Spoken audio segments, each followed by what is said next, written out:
देखें कि यीशु मसीह वास्तविक ईश्वर है। यीशु मसीह वास्तविक, काल्पनिक प्रभु नहीं है, है ना, वास्तविक ईश्वर है। और इस खंड के अनुसार 4 बातें हैं जो उनके वास्तविकता को प्रूव करता है। पहली बात, वो शारीरिक रूप से वास्तविक है, वो आत्मिक रूप से वास्तविक है, वो संगति में, हमारे साथ संगति में वास्तविक है, और अनंत जीवन देने के लिए भी वो वास्तविक है। प्रॉब्लम इस चर्च की जो थी, पहले हम देख लेते हैं कि इस पत्री को जो लिखा गया, ये पहली पत्री है, और ये जब्दी के 2 बेटे थे, याकूब और यूहन्ना।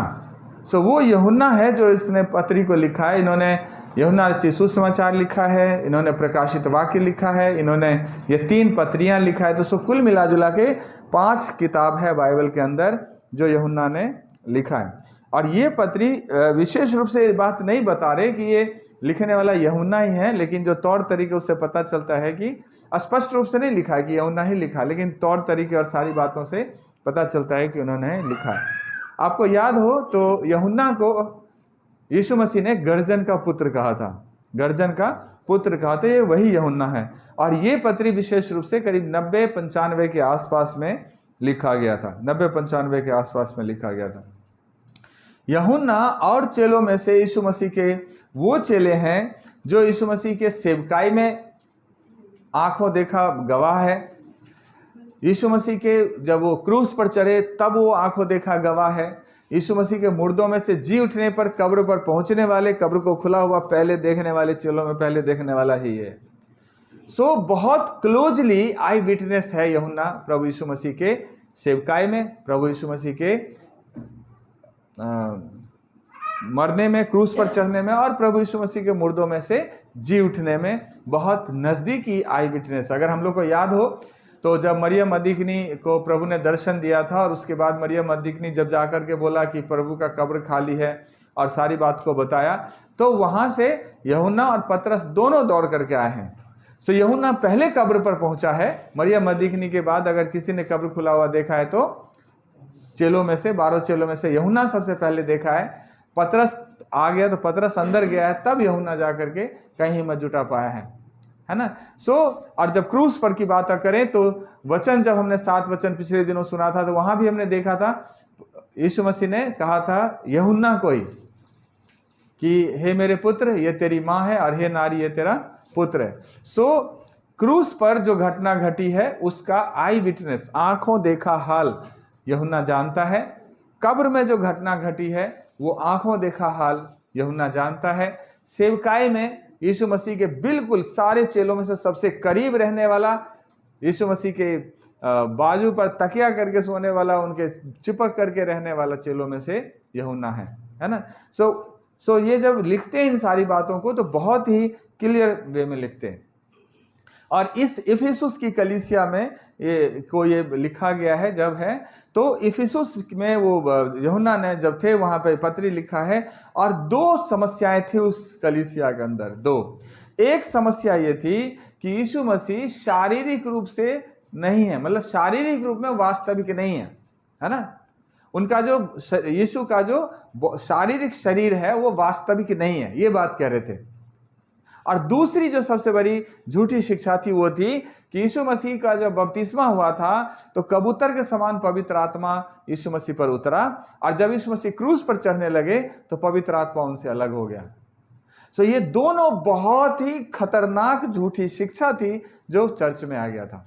पहली कि यीशु मसीह का जो शरीर है वो वास्तविक नहीं है, और वास्तविक नहीं है इसलिए वो पानी पर चल सकते हैं, वास्तविक नहीं है इसलिए वो भरे भरे रात प्रार्थना और भरे भरे दिन सेवकाई करते हैं, वास्तविक नहीं है इसलिए क्रूस पर उतने दर्द को सह लिया। दुनिया भर के झूठे शिक्षकों के अपने क्लूज होते हैं, है ना। और दूसरी बात कि पवित्र आत्मा जो यीशु मसीह को मिला वो तब मिला जब यीशु मसीह ने बपतिस्मा लिया, तब कबूतर के समान पवित्र आत्मा आया, और जब क्रूस पर चढ़ने लगे तो पवित्र आत्मा ने यीशु को छोड़ दिया। ये 2 झूठी शिक्षा थी, और इसी को प्रूफ करने के लिए यूहन्ना यहां पर कहता है कि जीसस क्राइस्ट इज रियल, हमारा प्रभु जो है वास्तविक है। और उस वास्तविक को प्रमाणित किया। अगर पहले पद को पढ़ेंगे तो पहले पद में लिखा है कि उस जीवन के वचन के विषय में जो आदि से था, उस जीवन के वचन के विषय में जो आदि से था, जिसे हमने सुना, जिसे हमने अपनी आंखों से देखा, वरन जिसे हमने ध्यान से देखा और हाथों से छुआ। आंखों से देखा, ध्यान से देखा, हाथों से छुआ, ये सारी इस बात को प्रमाणित करता है कि यीशु मसीह शारीरिक रूप से वास्तविक हैं।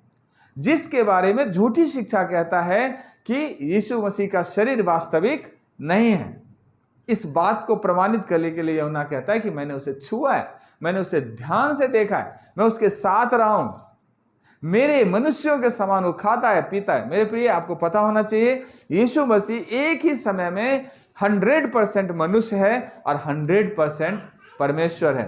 100% वो शारीरिक है, 100% वो आत्मिक है उनकी। इस यूहन्ना का सुसमाचार को अगर पढ़ेंगे पहले अध्याय को, तो पहले दूसरे पद में लिखा है कि आदि में वचन था। यूहन्ना रचित सुसमाचार पहला अध्याय का पहला पद, आदि में वचन था, वचन परमेश्वर के साथ था और वचन परमेश्वर था। आदि में वचन था, वचन परमेश्वर के साथ था और वचन परमेश्वर था, और यही आदि में परमेश्वर के साथ था। और जब आगे पढ़ेंगे 14 पद में, तो वहां लिखा है वचन देहधारी हुआ। वचन क्या हुआ? देहधारी हुआ और अनुग्रह और सच्चाई से परिपूर्ण होकर हमारे बीच में डेरा किया। वो वचन देहधारी हुआ, जिसको कहता तू वास्तविक है ही नहीं, वो वचन देहधारी हुआ है, शरीर में आया, छू सकते हो उसे, ध्यान से देख सकते हो, हमारे साथ बैठ के खाना खाए, है ना। उस बात को वो प्रमाणित करते हैं, वचन देहधारी हुआ और अनुग्रह और सच्चाई से परिपूर्ण होकर हमारे बीच में डेरा किया, और हमने उसकी ऐसी महिमा देखी जैसे पिता के इकलौते की। पूर्ण रूप से मनुष्य के समान वास्तविक रूप में रहते हुए भी परमेश्वर के समान महिमामय ईश्वर है। वो महिमामय ईश्वर है, महिमामय ईश्वर है। और उसके बाद जब यीशु मसीह मुर्दों में से जी उठा, और मुर्दों में से जी उठने के बाद चेलों को दिखाई दिया और कहा तुझे शांति मिले।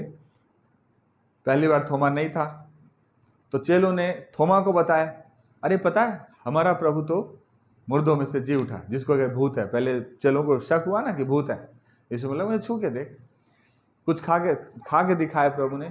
जब चेलों को यकीन हुआ कि यीशु मसीह वास्तविक है, शरीर में है, तब जब थोमा बाद में आया तो थोमा को बोला कि हमने प्रभु को देखा है। थोमा कहता मैं विश्वास नहीं करूंगा जब तक मैं उसके हाथ में जहां कील लगे थे मैं उंगली डाल के ना देख लूं, उसके पांजर में जहां भाले लगे थे मैं उंगली डाल के ना देख लूं, तब तक मैं विश्वास नहीं करूंगा। और तभी यीशु मसीह आ जाते, कहते हे थोमा मेरे हाथों में उंगली डाल के देख, मेरे पांजर में उंगली डाल के देख, चेक कर कि मैं वास्तविक हूं या नहीं हूं। तब थोमा कहता है हे मेरे प्रभु, हे मेरे परमेश्वर। हालेलुया। ये बात इसको प्रमाणित करता है कि यीशु मसीह शारीरिक रूप में वास्तविक थे। उसके बाद आत्मिक रूप से भी प्रूव किया कि वो आत्मिक रूप से भी वास्तविक थे, जो आपके दूसरे पद में लिखा है कि यह जीवन प्रकट हुआ और हमने उसे देखा और उसकी गवाही देते हैं। वो जीवन प्रकट हुआ जो अनंत जीवन देने आया, जिस वचन में जीवन था, वो जीवन प्रकट हुआ और हमने उसे देखा है, गवाह हैं हम उसके, गवाही देते हैं कि और तुम्हें उस अनंत जीवन का समाचार देते हैं जो पिता के साथ था और हम पर प्रकट हुआ। पिता के साथ था और हम पर प्रकट हुआ। आदि में वचन था, आदि में जब कुछ नहीं था तो परमेश्वर थे, प्रभु यीशु मसीह थे। और वो आदि में जो सृष्टि के निर्माण से पहले थे, जब सृष्टि का निर्माण कर लिया तब वो अपनों के बीच में देह धारण करके आया, देह धारण करके आया। वो आत्मिक, जो शरीर होता है वो खत्म हो जाता है, मर जाता है, लेकिन आत्मा नहीं मरता। तो वो आत्मिक थे, वो आत्मा में थे, है ना। उसमें वो जीवन था और जीवन मनुष्यों की ज्योति थी, जीवन मनुष्यों की ज्योति थी। जिस तरह से ज्योति आपको सेंस देता है, पहचानने की सामर्थ्य देता है, सही और गलत को देखने का सामर्थ्य देता है। जैसे ज्योति आपको हेल्प करता है कि आप सही से बुरे और अच्छे को समझ सको, उसी तरह जब यीशु मसीह हमारे जीवन में आता है तो हमें झूठे और सच्चे ईश्वर में भेद करने की समझ देता है। जब यीशु मसीह हमारे जीवन में आता है तो हमें सच्चे आराधना के तरीके को हमें बताता है। जब यीशु मसीह हमारे जीवन में आता है तो हमारे जीवन के सारे बुराइयां दूर होता है। घर में जब मकड़ी का जाला लगा हुआ होता है तो मकड़ी का जाला पता नहीं चलता अंधेरे कमरे में, लेकिन जब रोशनी तेज होता है तो पता चलता है कि कोने कोने में मकड़ी का जाला लगा है। मेरे प्रिय, जब यीशु हमारे अंदर आता है तो पता चलता है वो पाप रूपी जाला हमारे हृदय में किधर किधर लगा है, और उस पाप रूपी जाले को, श्राप रूपी जाले को दूर करने के लिए वो ज्योति, जो जगत की ज्योति था, वो ज्योति जो सृष्टि के निर्माण से पहले था, वो ज्योति इस पृथ्वी पर आया हमें उजाला देने के लिए, हमें अनंत जीवन देने के लिए, हमें मृत्यु से बचाने के लिए, छुड़ाने के लिए, है ना, आया। और पहले तिमुथियुस 3:16 में लिखा है कि इसमें संदेह नहीं कि भक्ति का भेद गंभीर है, अर्थात वह जो शरीर में प्रकट हुआ और आत्मा में धर्मी ठहरा। शरीर में प्रकट हुआ लेकिन आत्मा में धर्मी ठहरा, स्वर्गदूतों को दिखाई दिया और अन्य जातियों में उसका प्रचार हुआ, जगत में उस पर विश्वास किया गया और महिमा में ऊपर उठाया गया। जब यीशु मसीह मुर्दों में से जी उठे तो लोगों ने अपनी आंखों के सामने उसे स्वर्ग में जाते हुए देखा। कभी किसी मरे हुए इंसान को ऊपर जाते हुए देखते हैं? नहीं देखते। उसके आत्मा को भी जाते हुए नहीं देखते। शरीर तो नीचे पड़े रहते हैं, प्राण को भी ऊपर जाते हुए नहीं देखते। लेकिन जब यीशु मसीह मरे हुए में से जी उठा तो उसके शरीर को ऊपर जाते हुए लोगों ने देखा। एक दो नहीं देखा, बहुतों ने देखा, बहुतों ने देखा। जिस कब्र में यीशु मसीह की लोथ रखी गई थी, यीशु मसीह मुर्दों में से जी उठा तो लोथ नहीं थी। कि आप ये भी कह सकते हो कि यीशु मसीह पूरे का पूरे आत्मिक हैं, तो शरीर यही है, वो खुद आत्मा में भूत बन गए। सो यीशु मसीह भूत नहीं बने, क्योंकि शरीर जो था वो शरीर गायब है, अर्थात वो शरीर ट्रांसप्लांट हो गया और नया शरीर हो गया। वो पुराना शरीर भी ही चेंज होकर के नया शरीर आया, क्योंकि पुराना शरीर है ही नहीं, वो गायब है ना। सो जैसे वो पूरे का पूरे शारीरिक थे, वैसे पूरे का पूरे वो आत्मिक भी थे। और जब उनको देखा लोगों ने, तो लोगों ने उस पर क्या किया? विश्वास किया। लोगों ने उस पर विश्वास किया। तीसरी बात, उसकी जो संगति है वो भी रियल है, वास्तविक है। यीशु की संगति जो है वो वास्तविक है। हमारे मन गढ़ंत संगति नहीं होता। मन गढ़ंत संगति का मतलब होता है हमने विश्वास कर लिया कि ईश्वर हमारे साथ है, तो हमने विश्वास कर लिया। हमने विश्वास नहीं किया तो नहीं किया। यीशु की संगति ऐसा नहीं होता। जब यीशु की संगति होती है, यीशु की उपस्थिति होता है, तो कुछ ना कुछ होता है। हालेलुया, कुछ ना कुछ होता है। एक बार एक बहन मेरे को बोली, वो दूसरे विश्वास से प्रभु में आई थी, तो उन्हें मेरे को बोला कि पास्टर जी, मैं जब प्रार्थना करता हूँ मेरा पूरा शरीर एकदम रोंगटे की तरह खड़ा हो जाता है, ऐसा क्यों होता है? जैसे करंट लगता है, ऐसा क्यों होता है? पहले तो मुझे ऐसा नहीं लगता था, जबकि बहुत भक्ति स्वभाव की थी, अब ऐसा क्यों होता है? मैंने कहा वो इस बात को प्रमाणित करता है कि आप जिसकी आराधना करते हैं वो आपके साथ है, और वो आपके साथ है, उसकी उपस्थिति आपके साथ है, इसलिए सारे चेंजिंग हो रहे हैं। यीशु की संगति ऐसा है कि आप उसे अनुभव कर सकते हो, आप उसे टच कर सकते हो, आप उसकी आवाज को सुन सकते हो, है ना। ये परमेश्वर का वचन कहता है कि परमेश्वर सच्चा है, जिसने तुमको अपने पुत्र हमारे प्रभु यीशु मसीह की संगति में बुलाया है। हम सब इसलिए बुलाए गए कि हमारी संगति प्रभु के साथ हो। हमारे प्रभु को अच्छा लगता है जब उनके साथ संगति करते हैं। मुझे बहुत अच्छा लगता है जब यीशु मसीह मुर्दों में से जी उठे थे, तो चेलों को कभी कभी दिखाई देते थे। हमेशा जिससे पहले साथ रहते थे बट दिखते नहीं थे, है ना। सो चेलों ने फैसला किया कि आज रात हम जाएंगे मछली पकड़ने, और उसमें से 12 में से 12 तो चले गए, 11 में से 7 चेले चले गए झील में मछली पकड़ने, और भरे रात जाल डाली, पूरी अपना अनुभव लगाया, पूरी कोशिश किया, जो कर सकता था सब किया। फिर उनका, अरे यार भरे रात बीत गया, अभी तक एक भी मछली इन्होंने पकड़ नहीं पाया, मुझे मदद करना चाहिए। यीशु मसीह किनारे पर आए और बोला, हे बालकों, शब्द लिखा बालकों, बालकों तेरे पास कुछ है मछली वछली? तो चेले ने कहा, नहीं कुछ नहीं है। चेलों को नहीं पता वो गुरु है। बोला कि कोई मछली खरीदने आया होगा। बोला नहीं कुछ नहीं है। तो यीशु मसीह कहते हैं, अपने दाहिने जाल डाल तो बहुत सारी मछली मिलेगा। और जब दाहिने तरफ जाल डाला तो बहुत सारी मछली को घेर लाया। तब यूहन्ना का शक हुआ, हो न हो ये तो प्रभु ही है। और इतना सुनते ही पतरस फटाफट कूद दिया पानी में प्रभु के लिए, दौड़ के आ गए। इतनी जोश आ गया, रे हमारे प्रभु आ गए, जोश आ गया, सब कुछ छोड़ छाड़ के दौड़ा, पूरे उधर से मछली खींच करके लाए बाहर, है ना। और कमाल की बात है कि चेले आ रहे हैं, तब तक यीशु मसीह उनके लिए भोजन पका रहे हैं, नाश्ता तैयार कर रहे हैं, ब्रेकफास्ट तैयार कर रहे हैं, है ना। सो प्रभु की संगति देखो, प्रभु को भी अच्छा लगता है कि मैं अपने चेलों के साथ बैठूं, खाऊं, संगति करूं, और हमें भी अच्छा लगना चाहिए कि हम भी अपने चेलों के साथ बैठें, है ना, और संगति करें। सो हमें बुलाया ही गया है परमेश्वर में कि हम यीशु के साथ क्या करें, संगति करें। इसलिए संगति बहुत महत्वपूर्ण है। और यूहन्ना सुसमाचार 17:21 में लिखा है, जैसा तू हे पिता मुझ में है और मैं तुझ में हूं, वैसे ही वे भी हम में हो, इसलिए कि जगत प्रतीति करे कि तू ही ने हमें भेजा है। यहाँ यीशु मसीह क्या प्रार्थना कर रहे हैं प्रभु से कि हे पिता, जैसे मैं तुझ में हूं और तू मुझ में है, वैसे ये चेले मुझ में हो और मैं इसमें हूं। एक अन्योन्याश्रय संबंध की बात करता है, एक ऐसी संगति की बात करता है कि हमेशा हमेशा हम एक दूसरे के साथ रहें, एक दूसरे की उपस्थिति में रहें, एक दूसरे में रहें, है ना, एक दूसरे में रहें।